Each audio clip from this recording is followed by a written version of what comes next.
Welcome to the latest edition of ARC News with Nate Williams. I'm the director of the Apologetics Resource Center. And as I mentioned last week when we first started this, I believe that weekly I'm going to cover the news or just a few stories within the news so that we can view things from an apologetics lens while also seeking to be faithful biblically, theologically to the Christian faith. So, ARC News, glad to be back this week on Friday, August 15th. The first news story we'll cover is from a lady named Abigail Schreier. Now, there are a few people in life that when I see them write something or write a book, write an article, that it is a must read for me. Abigail Schreier, due to her past work, has become one of those people. Another person that would qualify for me is Jonathan Haidt, who I believe is a sociologist. So anyway, just wonderful thinkers. I might not always agree with everything they write, but that's fair.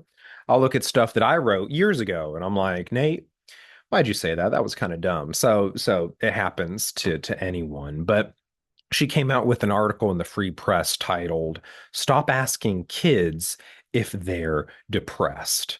And basically, this comes on the heels of the news from Illinois.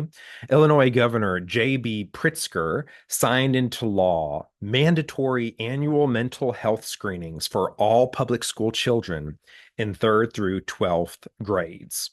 And so you have these mandatory and invasive mental health surveys, as Abigail puts it. And the thinking is this. In 2024, she came out with a book titled Bad Therapy. Great book. I'd encourage you to go check it out. But sometimes when we ask kids time and time again, are you sad? Are you depressed? Are you sad? Do you want to hurt yourself? Do you want to hurt others? Do you want to? Kids are very impressionable. And so maybe not the first time you ask, maybe not the fifth time you ask, but we are developing a generation of kids who are thought to obsess, who we make them think about constantly their mental health states, their feelings. They are obsessed with their what's going on the inside. And so what happens is we become very narcissistic and we're programmed that way. We are shaped to be that way because we're constantly asked, how are you feeling? Are you happy? Are you happy? Are you happy? And, I come up from my background, more of a duty based background. It didn't matter so much how you felt, it's what you needed to do. If you needed to get chores done, you got them done. If you needed to provide for your family, that's what you did. And so it was more of a duty mindset. Now we have a happiness obsession. Are you happy? Are you sad? Are you depressed? And it kind of gives people the mental illness that we're trying to avoid in the first place. And so she tells the story. She said, as she was writing that book, Bad Therapy, by chance, while I was writing the book, my middle-aged school-age son returned home from a sleepaway camp with a persistent stomach ache. I took him to urgent care, where a nurse asked me to leave the room so he could administer a mental health screening tool put out by our National Institute of Mental Health. So y'all check out these questions that was asked of her son, middle school age. I requested a copy of the survey and photographed it. Here, verbatim, are the 5 questions the nurse intended to put to my son in private. In the past few weeks, have you wished you were not alive? In the past few weeks, have you felt that you or your family would be better off if you were not alive? Changing some wording. In the past week, have you had thoughts about, ending your life? Have you ever tried to end your life? If yes, how? When? Are you thinking of ending your life right now? If yes, please describe. Kids are wildly suggestible, especially where psychiatric symptoms are concerned. Ask a kid repeatedly if he might be depressed. How about now? What about now? What about now? Are you sure? He might just decide that he is. Introduce gender dysphoria into a peer group, and a swath of seventh grade girls are likely to decide they were born in the wrong body. Introduce testing anxiety, social phobia, or suicidality to them, and many teens are likely to decide, well, I have that too. There is a reason clinicians keep anorexia patients from socializing unsupervised in a hospital ward. Anorexia is profoundly socially contagious. Mandatory school screenings of kids for mental illness is great in theory and terrible in practice, said Dr. Alan Francis, a Duke University professor. He says, most kids who screen positive will have transient problems, not mental disorders. Mislabeling stigmatizes and subjects them to unnecessary treatments, while misdirecting very scarce resources away from kids who desperately need them. It's like we're giving kids the mental illnesses we are trying to protect them from by forcing them incessantly to think about the way they feel, to think about what's going on, to think about just again, social media is a part of this, image and all the rest of it. But it's harming people more than helping, in my opinion. So I'm looking at a different article. Mental health boom. This was written in 2025. So, January 2025. Why the US needs 30% more therapists. So, more therapy, more. We need more people talking about these things, giving therapy to people. But then I see anxiety and depression rising among Americans. And so this article is from November of 2024, that over the last, 2019 to 2022, depression rates grew from 18% to 21%. And then, a quarter, young adults aged 18 to 29 were most affected, with over a quarter reporting anxiety and nearly 27% experiencing depression. So anxiety and depression is getting worse. I know COVID did not help, but we're we have access to more therapy and therapeutic resources than ever before, but it's not helping. I wonder if our culture has too much therapy to the point where we are hurting ourselves, particularly our kids, constantly asking them how they're feeling, getting them to obsess with what's going on in their mind, in their heart. And I don't think that's very healthy. And so, again, from an apologetic standpoint, one thing we are to care about is the flourishing of humanity broadly, then also, obviously, the spreading of the gospel and salvation. And we look at the way God made us. God didn't make us to live these very inward, narcissistic lives, just constantly thinking about how we're feeling. God made us to go and do and experience. We are to focus on things outside of ourselves, who God is, what he's done, how to love and serve our neighbor, etc. But you can't do that if you're paralyzed by therapy, constantly thinking, oh, I'll get to the word trauma. Trauma is a good and valuable word, but very little of what kids talk about today is actually traumatic, or what therapists talk to kids about. So your mom and dad yelled at you. Okay, maybe not great. Mom and dad maybe had some harsh punishments for you. Okay, again, depending situationally, maybe not great, maybe fine. Maybe your parents made you go to youth group growing up. So Wednesday nights or Sunday nights, you were at church, and you're like, these things are traumatic. That word has been abused so greatly. Where if you think about soldiers with PTSD, thinking about storming, the beaches of Normandy, thinking about various World War II, Vietnam War, Korean War, all that. Okay, I think soldiers can have trauma. I think kids who have uh, experienced great abuse can have trauma.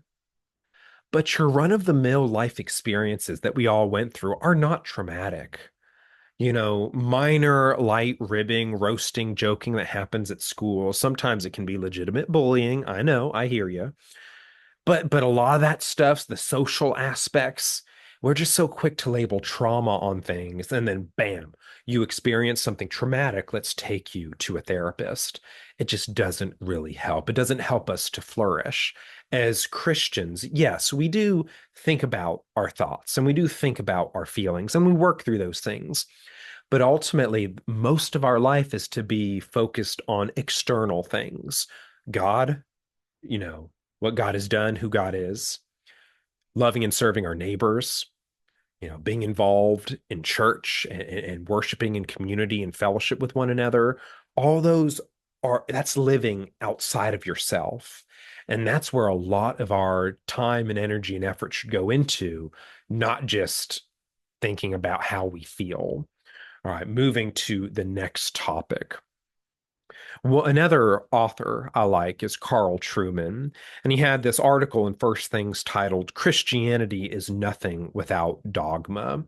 And for those of you who want to know what dogma means, because sometimes it's viewed very negatively, and so, one definition, as I Google, a doctrine relating to matters such as morality and faith, set forth in an authoritative manner by a religion. So, dogma and doctrine are closely related. There was a movement to get away from that stuff. Maybe you've heard the saying, Christianity is not a religion, it's a relationship. I understand the sentiment behind that. It's not true. Christianity is a religion and it's beautiful and I love it. And it has dogmas, it has doctrines, things that we cling to and hold to, propositions. We find this in the Apostles' Creed. My church weekly recites the Apostles' Creed. I believe in God the Father Almighty. And so I believe in Jesus, I believe in the Holy Spirit. And I think those are beautiful things. And that's stability in the midst of the storm. When things happen, you know what you believe, you know who you are. You are made by God, made in his image, and made to love and serve one another. So, doctrine and dogma is good, and we need to recover that because in our emphasis on moving away from religion, because it's rules based and yada yada, what you get is more vibes, you get feelings. And so the thought is, oh, you are in relationship with Jesus. And that's true. We do have a relationship with Jesus. That's very evangelical language. I don't mind that at all. But think about if you are married, you have your spouse or you have children or let's take a close friend. There are rules and boundaries to those relationships. So I'm married to my wife. I'm not going to cheat on her. That's a rule.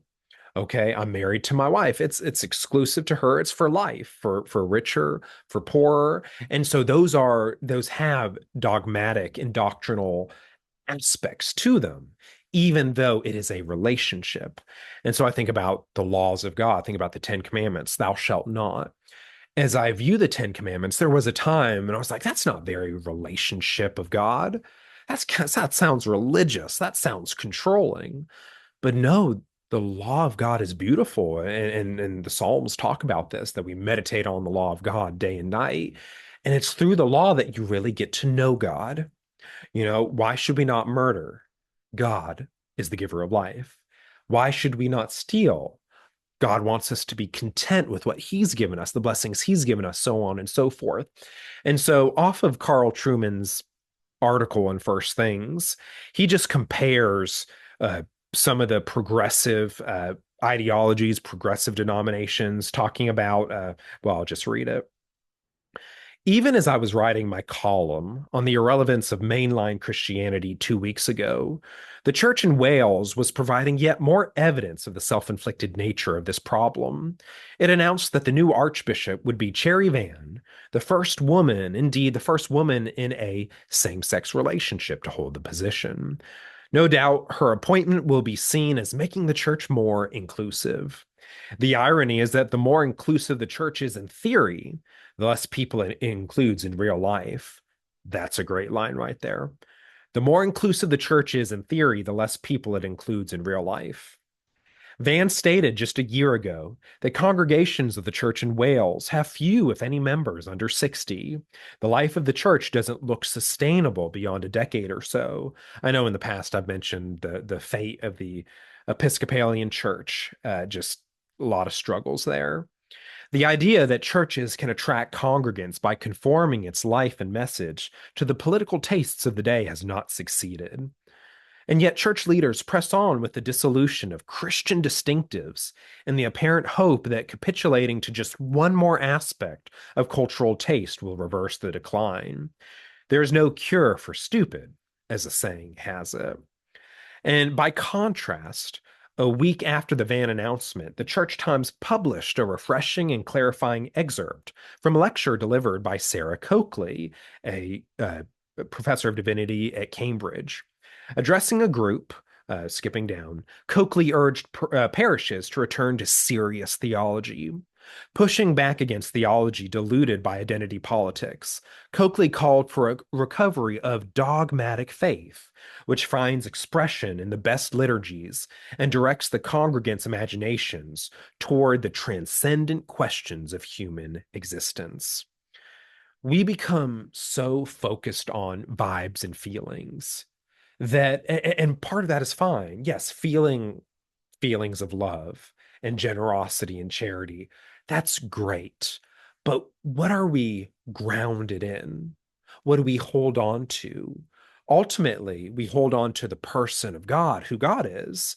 And then we hold on to various propositions set forth, things that we can believe and hold in truth that help us to know who we are, who God is, and what God's done. So, for example, that God is a Trinity. That is a doctrinal statement. Three in one, three persons, Father, Son, Holy Spirit. Jesus, fully God, truly man. Again, doctrine. You look at the definition of marriage. Marriage is between one man and one woman for life. You look at the pro-life position, that life begins at conception and is worthy to be defended and protected from that very moment, so on and so forth. Now, we have to balance that. You don't hold that by itself. You want to tell the greater story of Christianity, the arc of Christianity, so to speak. Not Apologetics Resource Center, but just the storyline, the trajectory of history that Christianity entails up and through the eschaton, Jesus coming back, restoring. You have the new heavens and the new earth. And so, anyways, so yes, you have dogma, but you don't divorce the dogma and the doctrine from the story. You don't divorce any of that from the person and work of God, the person and work of Jesus Christ. They all go together. But in our desire to kind of, take a hipster or maybe a hippie spin on Christianity, it's just vibes, man. It's just me and Jesus. We lost a lot of that and we lost our way. There is a middle ground. Dogma, story, relationship with a person, relationship with a being, and holding those in tension and in unity. So that's one thing Carl Trueman made me think about. And then finally, this is a little bit more lighthearted. Gospel Coalition had an article titled The Mercy of Gnats and Other Outdoor Discomforts. And all the author was trying to do here, it's a beautiful point, but it's a simple point. Why are there these numerous discomforts in life? You think about we're heading out of the summer, but bugs. You got mosquitoes, gnats, all flies, all sorts of creeping, crawling, flying things that we don't like. Why do they exist? Well, there's the biological explanation, bigger organisms higher up on the food chain need food. Sure. Yeah, there's that. But then also, what the author points out is that these minor discomforts help to remind us that ultimately this is not our home. It's a very Augustinian point, city of God. People ask, well, why do these bad things happen to the church and Christians, the fall of Rome, etc.?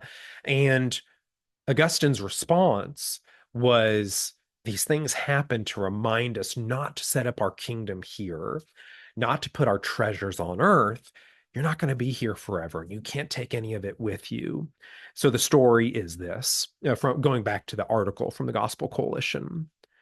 My 12-year-old daughter and I were camping along Pennsylvania's, not even going to try to pronounce it, but river in Pennsylvania. Looking downstream, we watched the sun setting behind a mountain, leaving in its wake a glorious array of pastel colored clouds. The colors were exquisite, the temperature pleasant. With my sweet ponytailed girl by my side, everything was heavenly. Then Gnats arrived. With a gnat in her eye, my daughter groaned, "Dad, why did God create gnats?"